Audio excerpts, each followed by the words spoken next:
The discovery of X-rays wasn't made famous because of publications in the scientific paper. In fact, despite the fact that the discoverer of the X-ray, Wilhelm Roentgen, wrote a very well-written and accurate paper, it was mostly discovered by scientists reading their morning paper. Why did it happen that way? Well, I'll tell you. Ready? Let's go. Electricity, electricity.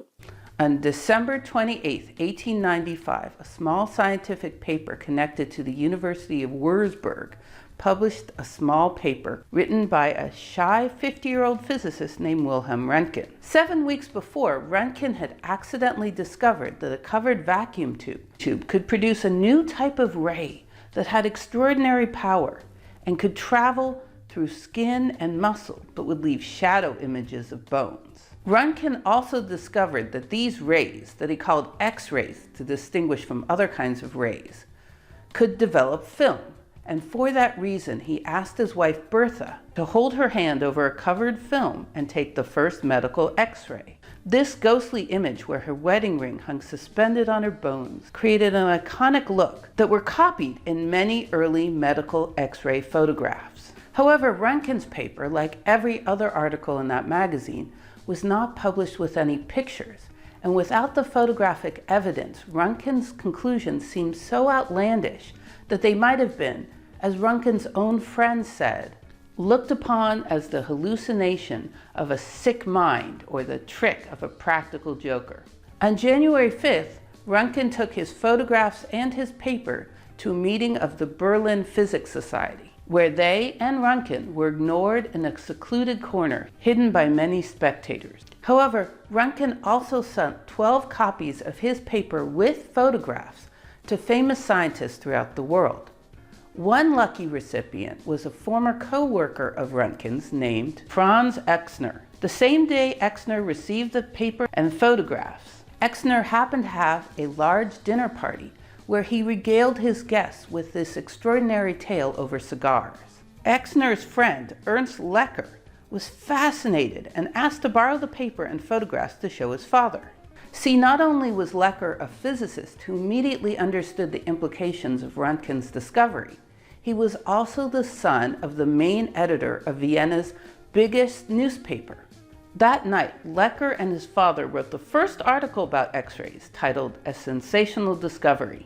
They admitted that it, quote, sounds like a fairy tale in the style of Jules Verne, but it was not a daring April Fool's joke, but a serious study by legitimate scientists that was supported by photographic evidence. By the next day, January 6, 1896, most major newspapers in Germany had an article about it, as well as several newspapers in London. The Guardian titled it a really sensational discovery, and the London Standard reassured their readers that, quote, there is no joke or humbug in the matter. It is a serious discovery by a serious German professor. Once it hit London, the news quickly spread around the world. I found 2 separate articles published on January 7th from Kansas. Not everyone was super excited about these results. The Graphic from London worried about, quote, our helplessness if we were unable to call even our bones our own due to the new light from this demon professor. This was right above an article stating that England needed a law to protect their fragile men from, quote, the drunken, violent, extravagant, or incurably lazy wife. So it's quite possible that the editors of that paper liked to fuss. Anyway, part of what made X-rays so immediately popular is that Roentgen's extraordinary claims were easily reproducible with just the bare details given in the original X-ray article. Cathode rays had been discovered way back in 1859, so by 1896, almost every scientific laboratory had an old Crookes tube or Hittorf tube or other kind of vacuum tube in a closet somewhere to make X-rays with. Roentgen's rise to fame was astronomical.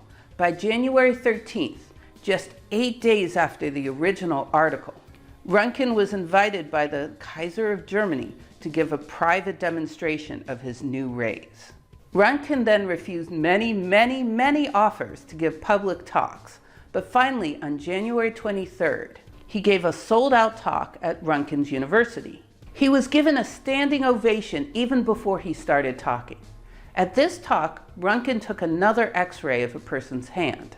And when the film was developed, the owner of the hand started a round of 3 cheers for Roentgen and a proposal that X-rays be renamed Roentgen rays or Röntgenstrahlen, which was universally accepted. In Germany, they're still often called that to this day. Philipp Leonard, who invented the specific kind of tube that Roentgen probably discovered the X-ray with, wrote Roentgen a complimentary letter saying that, quote, "Because your remarkable discovery caused such remarkable attention in the furthest circles, my modest work has also come into the limelight." Yes, 2 remarkables in one sentence. Roentgen replied that they had, quote, "reason for mutual congratulations," and that he was, quote, "very happy that my work has found such a ready recognition from you." However, Leonard started to sour on the relationship and be consumed with jealousy. It seemed like Roentgen was getting all the fame. He did get innumerable honors, prizes, including the first Nobel Prize, and towns named after him. Leonard started a push that Roentgen didn't accomplish much, complaining that, quote, "anyone who was wide awake and using a Leonard tube could have discovered the X-rays." Eventually, Leonard took succor in fascism and became the head of the Aryan science during World War II. Meanwhile, Roentgen was embarrassed and overwhelmed. His wife Bertha wrote a cousin in 1896 that, quote, "It is not a small matter to become a famous man, and few people realize how much work and unrest this carries with it." Roentgen detested the attention, and his wife's health started to deteriorate, so he disappeared from public life to take care of her. After that talk on the 23rd, he never gave another large talk about X-rays, and he donated all of the money that he won from the Nobel Prize to his university. Roentgen wrote to a friend that, quote, "after a few days I was disgusted with the whole thing." He wrote 2 more papers about X-rays and died bankrupt in 1923. Roentgen was sick of X-rays, but the rest of the world was in an X-ray craze. It seemed, as a contemporary put it, like, quote, "an almost supernatural glimpse into a new world." Within a year, Edison had invented a vitascope, which was a screen of calcium tungstate that would glow brightly when hit with X-rays, so that it was visible even in a lit room. Therefore, you could use an uncovered X-ray machine and just hold the screen in front of a patient to get a live view of their insides, as well as a good dose of X-rays for both the patient and the doctor. Soon, traveling entertainers would give X-ray demonstrations to the delighted and shocked populace. People made money selling X-ray proof underwear to protect you from X-ray perverts. X-rays were used to cure headaches, to size your hat, to get rid of pimples, to cure mastitis, to fix asthma, and for unwanted hair removal. My mother has fond stories of playing with a continually running X-ray machine at her local shoe store, which were 1,000 times stronger than modern X-rays. Astonishingly, shoe fluoroscopes were popular in the United States up until the 1970s. Back in 1896, the general public wasn't the only one interested in X-rays.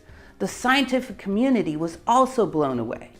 Ernest Rutherford recalled that as soon as they heard of it, every laboratory in the world took out its old Crookes tubes to produce X-rays. This immediately led to a sea change of physics discoveries. In France, mere months later, Henri Becquerel was trying to see if the fluorescence was somehow the source of X-rays and discovered radiation. The very next year in England, Ernest Rutherford's graduate advisor, a man named J.J. Thomson, was inspired by the discovery of the X-ray to study the cathode ray a little more. How he ended up discovering the first subatomic particle, the electron, and redefining our reality is next time on the Lightning Tamers. Electricity, electricity, electricity, electricity. Thanks for watching my video. Please remember to give it a nice thumbs up. If you're interested in that first article, my lovely brother-in-law translated it from original Old German into English, and I have a link in the comment section below.